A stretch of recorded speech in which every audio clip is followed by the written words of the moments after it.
Hello everybody, and welcome back to my channel, in this, the new year of 2005. Oh, truly a wonderful year to say. Drumroll please.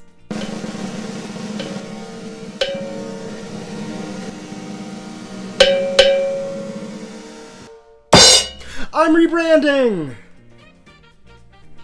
Okay, not really in the way of logos just yet, but a big change to be announced at the end of the video, and a little bit more information for you guys.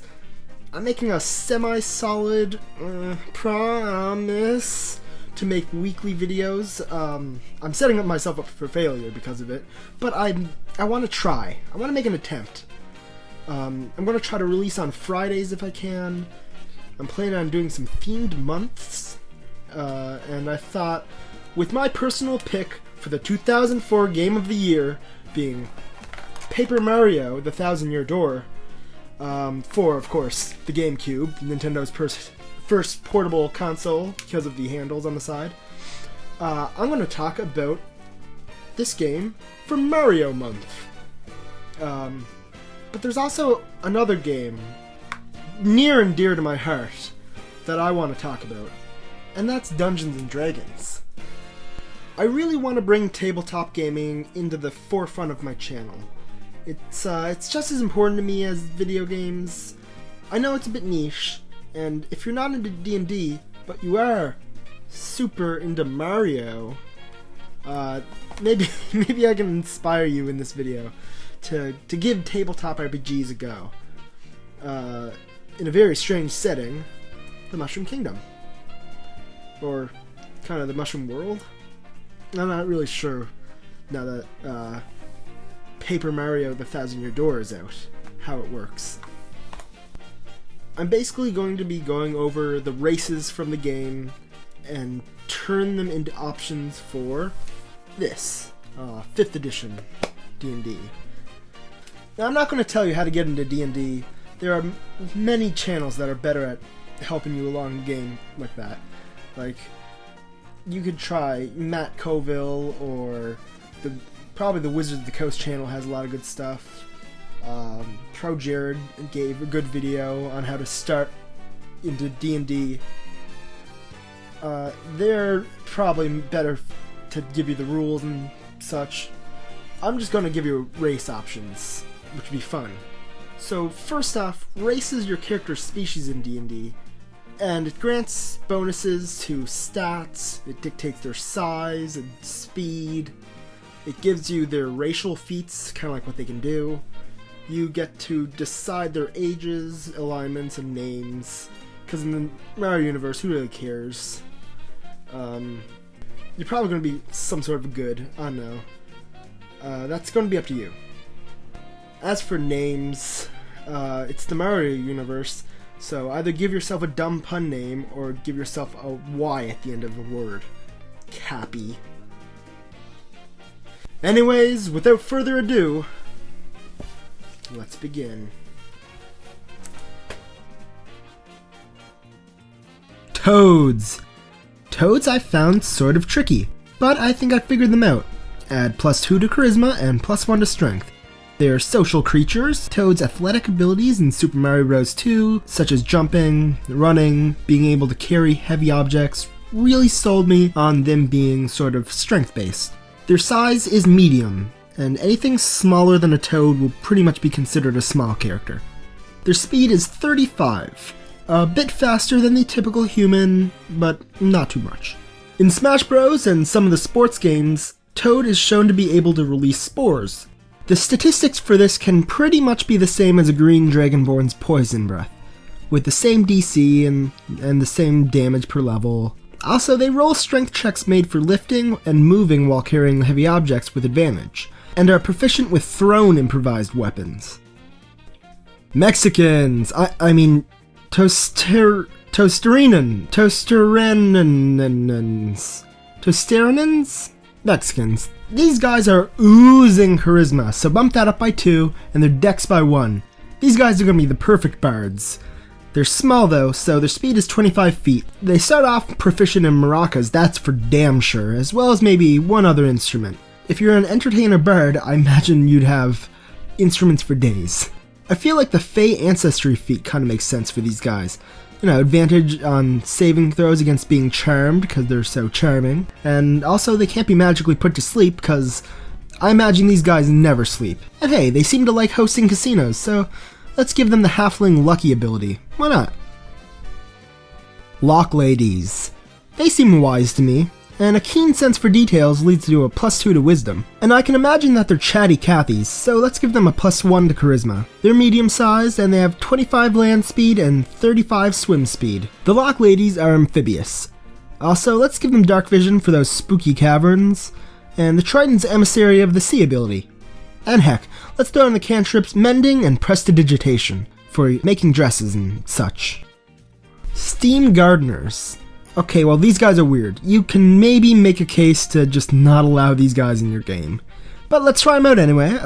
Intelligence +2, Constitution +1. They're a bit tall, but they're still medium. Their speed is 30, which is the usual.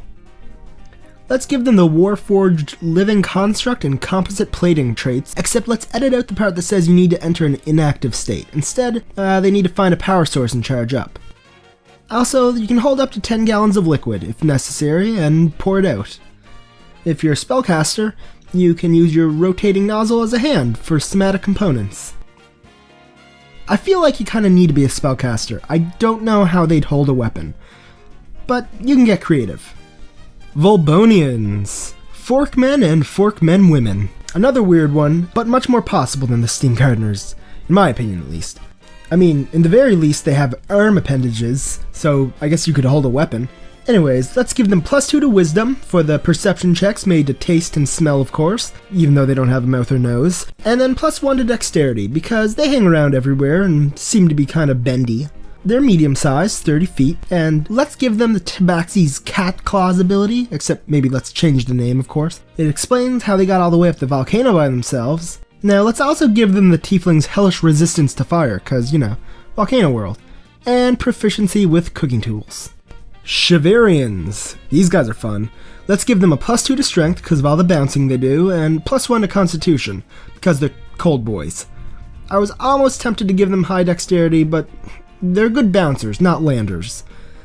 They're medium-sized, 20-foot speed on foot, and 40 feet when they're bouncing around. More on that in a second. I think their biggest draw is their ball form, so let's straight up workshop an ability here.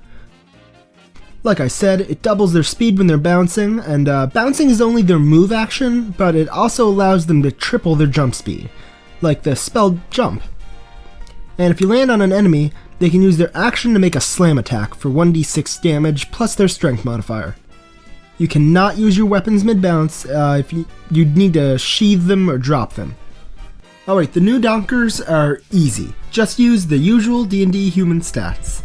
Next. Bubblanians. Ugh.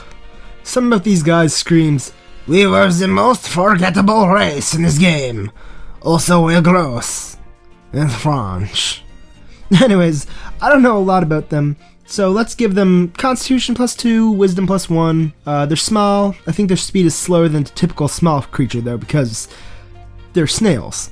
So let's give them a 20 for speed. Let's give them the Turtle's Shell Defense, but instead of giving them the Turtle's Hold Breath and Natural Armor, we will give them the Lizard Folk's Hold Breath and Natural Armor. Reason being, their bodies are much squishier than a turtle's, and it's kind of out there, not really as well protected. And just look at this guy. He can't hold his breath for an hour. But they sure can retreat like Le Cowardly Escargot. Now for the final race, and perhaps the trickiest to adapt. The Bonitors. Let's give them 2 points to Intelligence, and no other skills at the moment, because they're already going to be pretty high powered. They have a hover speed of 30 feet. It takes concentration to hover, like with a spell, but to hover in place is a bonus action. You can only go as high as what your typical jump height is though, and after you fall a high distance, you break out of a hover. This way, fall damage is still totally possible. You otherwise have no land speed. You can hover over liquids or solids, and your size is small. You have an ability called Cap Camouflage. If you see a hat or headgear that's not currently being worn, you can absorb it and become it as your base form. Possession. You can possess inanimate objects that a human would be able to push with your strength. or any object that is fitted with a green capture orb on top, or any other such capture technology should your DM allow it. You can't make them move faster than if you were simply pushing them though. You can also possess any willing creatures, or an unwilling creature that isn't wearing a hat that also has an intelligence of 7 or lower. If the creature is hostile towards you, you have to make a wisdom saving throw. The DC is 8 plus your intelligence mod plus your proficiency bonus. An unconscious creature automatically fails. I really tried to nerf the Bonitors because they might be a little bit OP. They have kind of that huge ability that you really have to take down in order to have it fit as a character thing. It's kind of like a class in and of itself. But I needed to stay true to them, and I feel like I've done an okay job of doing that. I wouldn't want anybody thinking I'm biased, though, because... Sorry, I should come clean to you guys. I've been doing a character, this Dr. Whippersnatch here, this whole time. But I'm a real person. And this... Like, all this... It isn't me. This will be the year I finally start to show my true self. The me who I am inside.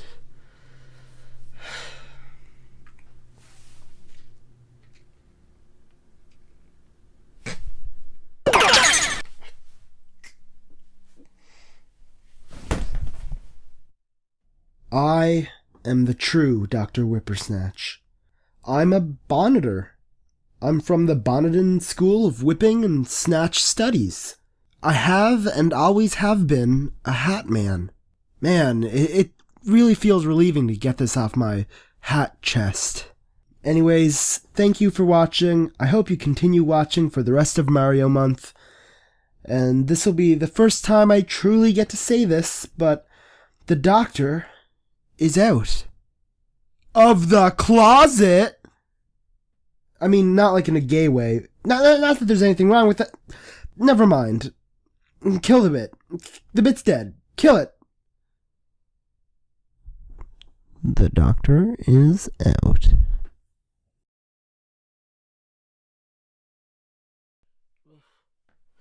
Oh, what the hell?